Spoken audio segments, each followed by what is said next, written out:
Right, so after the realisation of that Brahia edulis, which is pretty much dead, sort of leads me back to basic shelters or basic protection for sort of hardy or half hardy palms, or very small palms at the least, which should be hardy but maybe at a smaller size aren't. So that's the first year that was unprotected. That's gone through 4 winters in the ground, never took damage, and this is the first year it's been fully open, and it succumbed to the cold patch.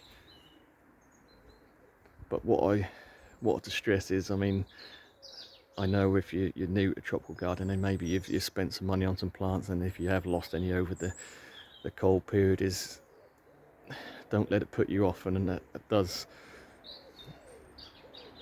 concern me when people say, oh well, I'm just going to concentrate on totally hardy stuff, because you are missing out. I know it's not nice to lose plants, and expense wise, everyone's sort of strapped for cash at the moment. It's pretty hard times, but a little protection can go a long way. So I'll sort of do an update, or sort of following on from a little bit of protection of the very, very small palms I've got in pots.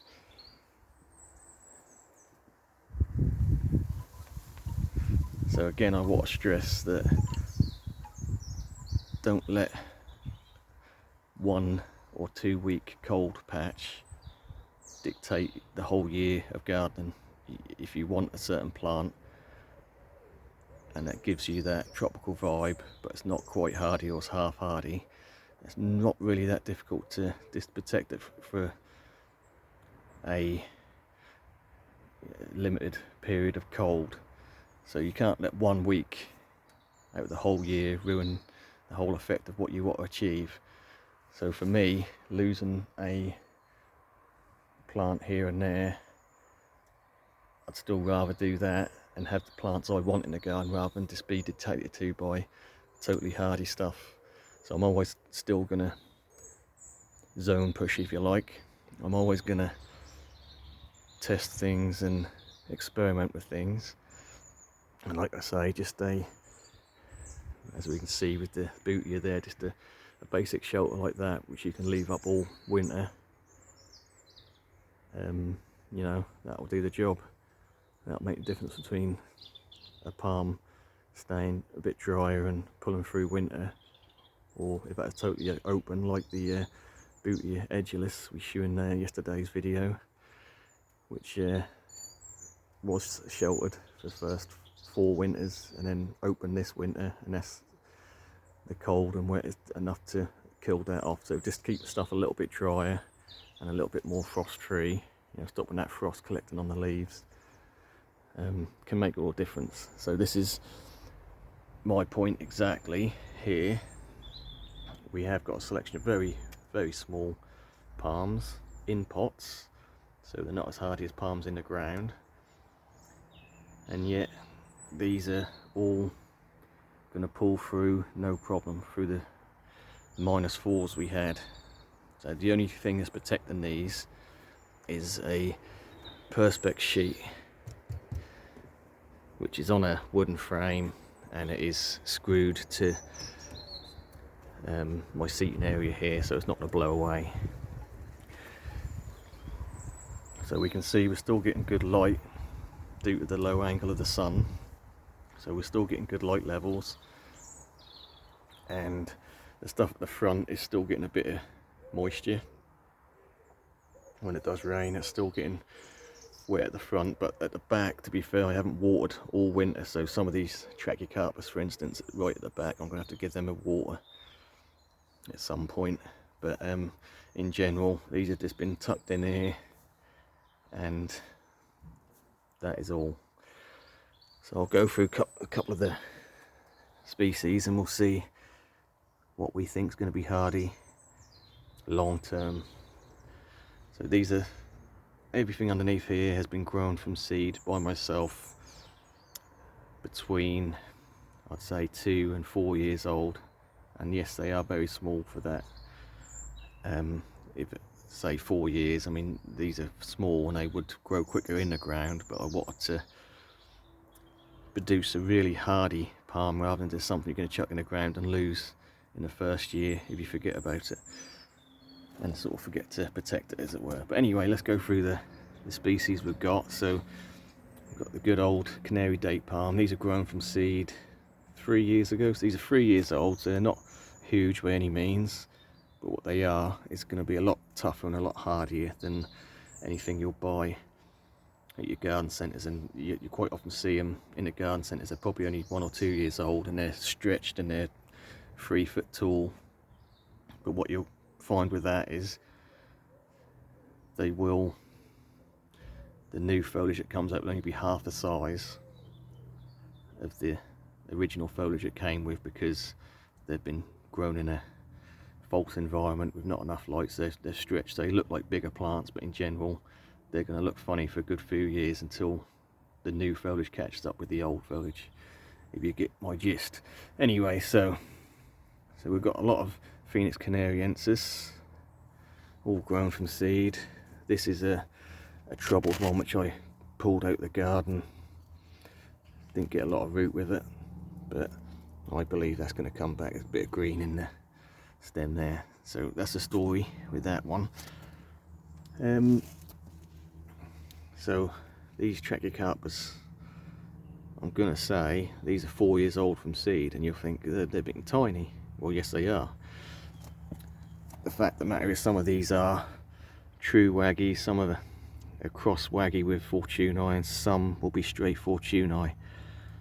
And at this stage I can see the difference between what's what. So we've got straight Fortunei here, which has obviously got the bigger leaves.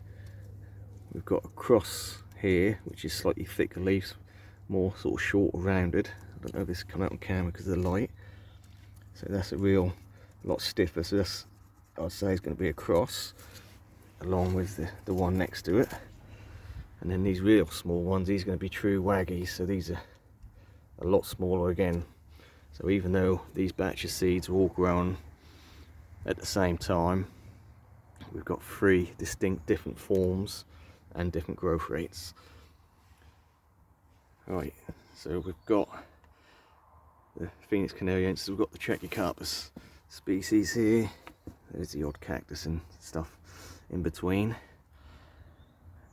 So that leads us to the date palm. So I did do a video on germinating the seeds from these, and these are ones I've done in the past.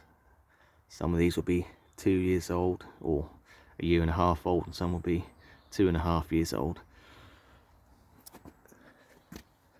So you're always going to get the odd one. I mean, this is obviously at the front where not looking good, and that may well, there's spear pulled, so that's probably a goner, but I think that was a weak one anyway, so I weren't concerned about that. If I was, I would have put it somewhere more protected. But in general, when you grow a lot of stuff from seed, I don't mind losing the odd plant here and there. If you're going to get,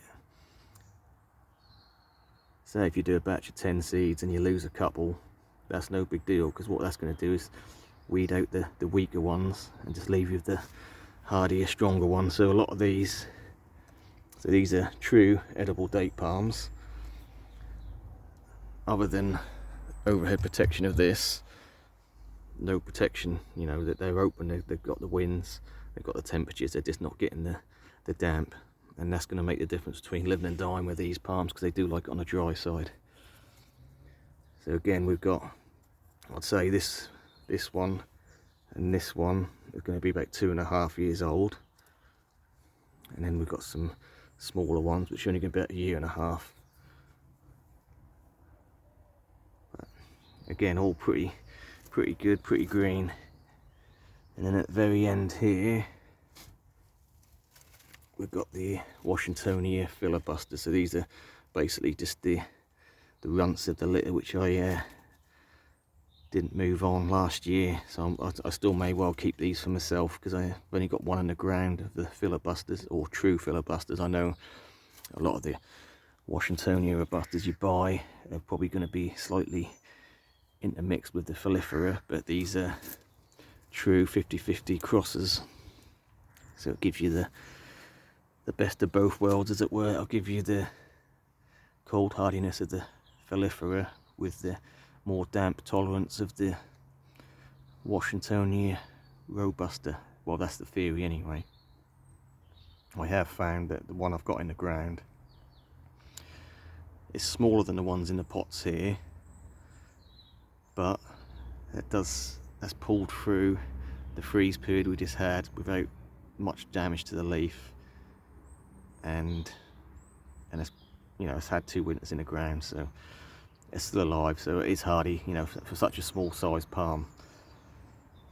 So again, just to stress, a little bit of protection can go a long way, and don't let one freeze period in every 4 years dictate your whole garden. So this is my biggest Washingtonia robusta, and we can see there's a lot of damage on that. And if you want your garden looking the same all year round, then it's not the palm for you. But for me, I enjoy the seeds. I like my garden to look different each season. I enjoy the spring, enjoy the summer growth. Autumn, obviously not so much winter, but if I was fussy, I wouldn't be growing these sort of plants with shelters like I do. But again, it's down to the individual, what plants you want to grow and how far you want to go to protect. But there's a lot of good sort of half hardy to 2 hardy palms which you can get through winter fairly easily, just with a little bit of protection, whether that be a temporary fleece over the leaves, over the, I'll take this freeze patch we had as a, so say you got a week or 2 week freeze period, then that's not a problem to wrap something up for that time and then open it up again, or as I've done, like a permanent winter shelter, and that'll be enough just to get you through. Right, so we'll leave it there. Really quite warm now. Thanks for watching.